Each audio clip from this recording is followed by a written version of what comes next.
పాప సుగాలి ప్రీతి ఇష్యూ.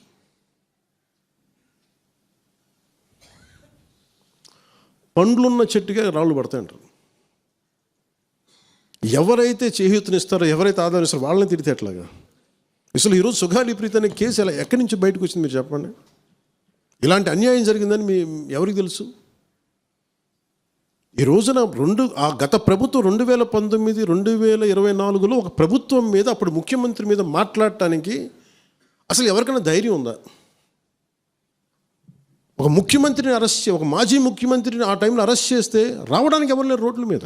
అలాంటి పరిస్థితుల్లో ఓడిపోయి 2 చోట్ల ఓడిపోయి ఉన్న ఒక ఎమ్మెల్యే వాళ్ళ పార్టీకి వెళ్ళిపోతే ఏ మానసిక స్థైర్యం, ఏ ధైర్యం, ఏది ఉంటుంది చెప్పండి ఎవరికైనా? మరి అలాంటి సమయంలో నేను ఒక తల్లి పడ్డ వేదన తీసుకున్నా.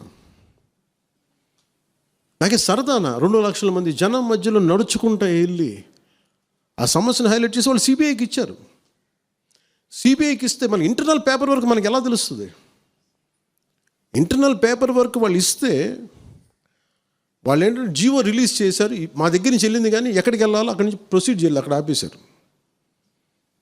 హోంశాఖ నుంచి వెళ్ళింది సెక్రటేరియట్లో ఎక్కడో నెక్స్ట్ ఫైల్ ఢిల్లీకి వెళ్ళాల్సిన అక్కడ ఆపేశారు. మేము హోంమంత్రికి సిబిఐకి పంపించేసాం అంటే లెటర్ చేశారు, లాక్ చేసి లాకర్లో పెట్టారు. ఇది జరిగింది. ఈ ప్రాసెస్లో ఏం చేశారు, వాళ్ళకి ఈ కేసు కొంచెం సెన్సిటివ్ కేసు కాబట్టి మీకు చెప్తాను. సుగాలి ప్రీతి నేను ఎందుకు కొంచెం సున్నితంగా మాట్లాడాలి ఈ విషయం ఏదంటే, మీకు ఒక అన్యాయం జరిగినప్పుడు, ఎవరికైనా ఒక అన్యాయం జరిగినప్పుడు మనం ఏం చేస్తామంటే, నాకు ఆ వ్యక్తికి శిక్ష పడాలి, ఇంకింతే ఉండాలి. వాళ్ళు ఏం చెప్తున్నారంటే, ఎవరైతే ఈ వెనకున్నారో, మరి గవర్నమెంట్ ద్వారా వచ్చారు, గత ప్రభుత్వం ఎలా వచ్చారో, వాళ్ళు ఏం చేశారంటే, మనం పెట్టిన ఒత్తిడి, ఆ రోజు 2 లక్షల మంది మనం జనంతో తీసుకెళ్ళి అది నేషన్ వైడ్ ఇష్యూ అయ్యేటప్పటికి వాళ్ళు చేసింది ఏంటంటే,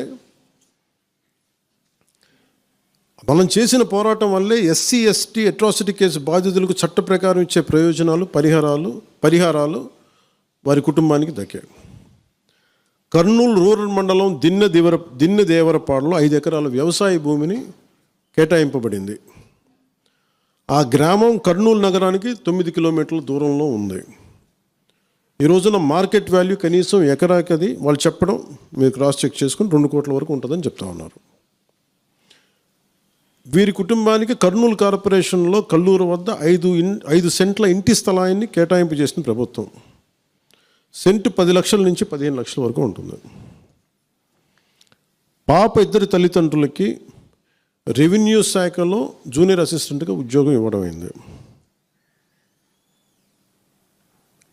ఇది కాకుండా ఇవి మన పోరాటం వల్ల ఒత్తిడి పెట్టడంలో వచ్చినాయి. ఇవి కాకుండా నేను ఫస్ట్ టైం ఛార్జ్ తీసుకోగానే మొదట చెప్పిన మాట, పాపకి న్యాయం జరగాలి, ఏమేమి జరిగిందని సిఐడి చీఫ్ని నేనే తెలియజేశాను. డీజీపీ గారికి పంపించాను, అప్పుడు డీజీపీ గారికి తిరుమలరావు గారు, అలాగే సిఐడి అధికారులకు చెప్పాను, ఉన్నతాధికారికి, హోమ్ మినిస్టర్ గారికి చెప్పాం. ఇవన్నీ చెప్తే పోలీసు సిఐడి వాళ్ళు చెప్పింది ఏంటంటే, అసలు అప్పట్లోనే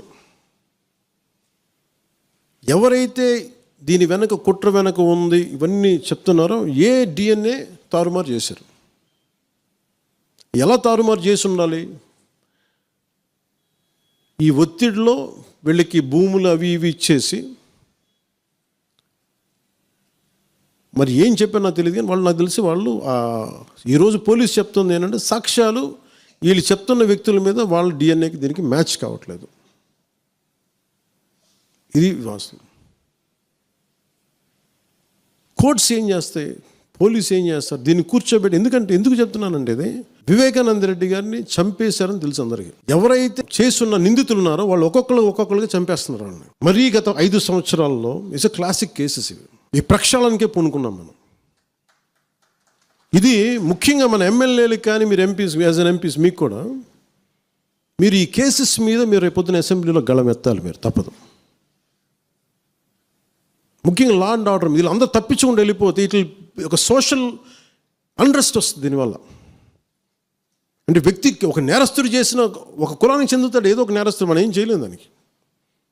ఇందాక అరుణ చెప్పినట్టుగా ప్రతి ఒక్కరు ఏదో కులానికి చెందాలి, వేరే దారి లేదు మనకి. మనం వేరేలా పొట్ల ఏదో కులానికి చెందాలి. కానీ తప్పు చేస్తే కూర్చోబెట్టి పలానా టక్కమైన ఒక మాట అనేస్తారు. పలానా ఎక్స్ చేసాడు అండవు, పలానా కాస్ట్కి చెందిన వాడు చేసాడు అంటారు.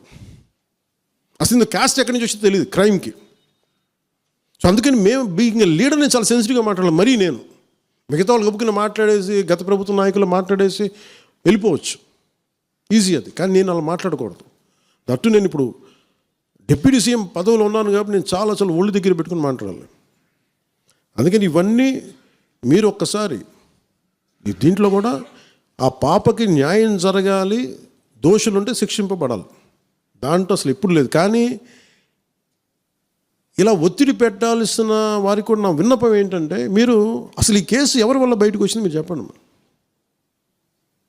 సో మా త్రికరణ శుద్ధిని, మా చిత్తశుద్ధిని మీరు తక్కువ ఎంచినా. ఇక్కడ కేసులు వాళ్ళు కూర్చోబెట్టి నేను వెళ్ళి సాక్ష్యాధారాలు నేనేం క్రియేట్ చేయలేను. అక్కడ గత ప్రభుత్వం చేసిన తప్పులు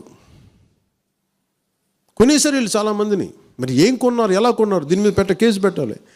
ది లెట్ ఎంటైర్, ఇది నా ఒక్కడి కేసు కాదు, ఇది ఎంటైర్ సొసైటీకి ఇది సిచ్యువేషన్. మీరందరూ కూర్చొని ఒకసారి మన ఎమ్మెల్యేస్ అందరూ కూడా, మన నాయకులందరూ కూర్చోబెట్టి you try to take it to home minister గారు, including law and order CM గారి దృష్టిలో చేతిలో ఉంటుంది. కాబట్టి నేను ఇంతకు మించి దీని మీద మాట్లాడకూడదు. ఎందుకంటే నేను శిక్ష పడాలని కోరుకుంటాను. ఇంతకు మించి కాకపోతే ఏమైపోతుంది, నా మీద నన్ను లాగడం చాలా తేలిక అందరికీ. ఎందుకంటే నేను మెత్తని మనిషిని కదా, నా మీద రాళ్ళు వేసేయండి ఈజీ, నా చొక్కా పట్టుకొని ఈజీ. అదే గత ప్రభుత్వ ముఖ్యమంత్రిని పట్టుకోమని చెప్పండి, ధైర్యం కూడా చేయరు, ఇప్పటికీ ధైర్యం చేయరు. ఎందుకంటే వాళ్ళ మనుషులు ఇళ్లలోకి వచ్చి కొడతారు, క్రిమినల్స్ వచ్చి ఇళ్లలోకి వచ్చి కొడతారు, చంపేస్తారని భయం. మనం ప్రజాస్వామ్యం కదా, మనం భరించాలి.